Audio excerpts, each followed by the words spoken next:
In other news, I was recently on the ground at the 60th EEI Financial Conference in Florida, where leaders of several NYSE-listed electric companies gathered to discuss the future of the industry. One of those leaders was Black Hills Corporation Chief Executive Lynn Evans, who told me more about his platform and how its location plays to its advantage. Check it out.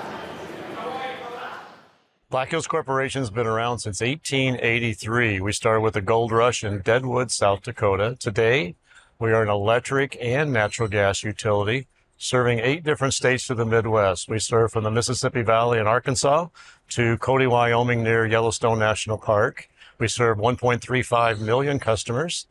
We have been issuing a dividend, by the way, for 83 years in a row. We've increased that dividend the last 55 years consecutively, so we're very proud of that. AI data centers are a hot topic of discussion at the conference over these 3 days. What makes it a significant growth opportunity for Black Hills? Well, fortunately, we serve a state called Wyoming.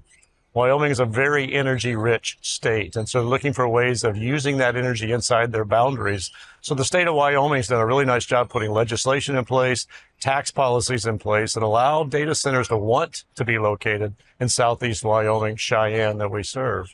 Importantly, it's got some geographic advantages too. 2 railroads intersect in the city of Cheyenne, which means there's lots of fiber optic network that data centers can leverage. There's 2 interstates that intersect in Denver, allowing for supply chain diversity. It's actually at 6,000 feet of elevation, so it's fairly cool. They don't have to build against tornadoes and hurricanes and things of that nature. The ambient air is really nice for them to bring in to cool, so they don't have to use mechanical energy to cool the air.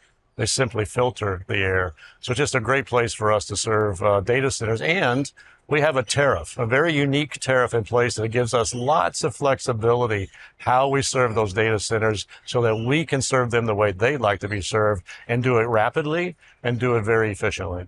I understand that there's an increased energy demand right now. In addition to data centers, what is driving that demand? In addition to data centers, load. All the things that we do as a nation, all the things that we do as a people are demanding more and more electricity. The devices that we carry, the devices that we use, some of the cars that we drive today, there's just an increasing demand for the energy that we provide. And can you describe your capital projects? Our capital projects consist of, over the next 5 years, $4.7 billion of investment. Things that are driving that investment are, first, we're finishing a very important transmission line in Wyoming. It's called Ready Wyoming. It's a 260-mile transmission line that's investing $350 million. That's going to allow us to serve the data center load that we've talked about, help our customers receive energy at a lower overall cost, etc.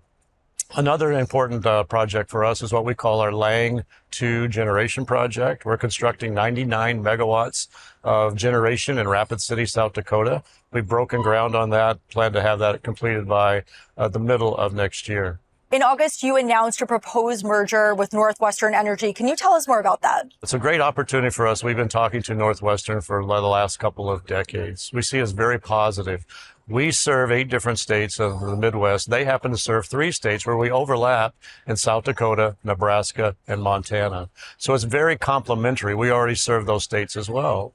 We're both companies that are based in South Dakota, so combining 2 South Dakota-based companies makes sense. We have very similar cultures, as an example. Being able to grow from our perspective from 1.35 million customers that we serve to 2.1 is going to provide us business diversity in terms of the customers that we serve. And by combining the 2 companies together, we'll have a combined balance sheet that helps us address the growing energy need that we just talked about. It also helps us with having a more strengthened and confident, if you will, cash flow to support that balance sheet. And speaking of serving customers, how important is energy reliability? Well, it's extremely important. In fact, I'm very fortunate to serve with a team of people at Black Hills Corporation. We happen to have 2 of the electric utilities that are in the top quartile when it comes to reliability. And actually, one of our electric utilities is number 2 in the nation in terms of its reliability. So we invest very prudently, very carefully and thoughtfully how we ensure that the money we invest, the capital that we invest in our customers, provides that reliability they deserve and they want.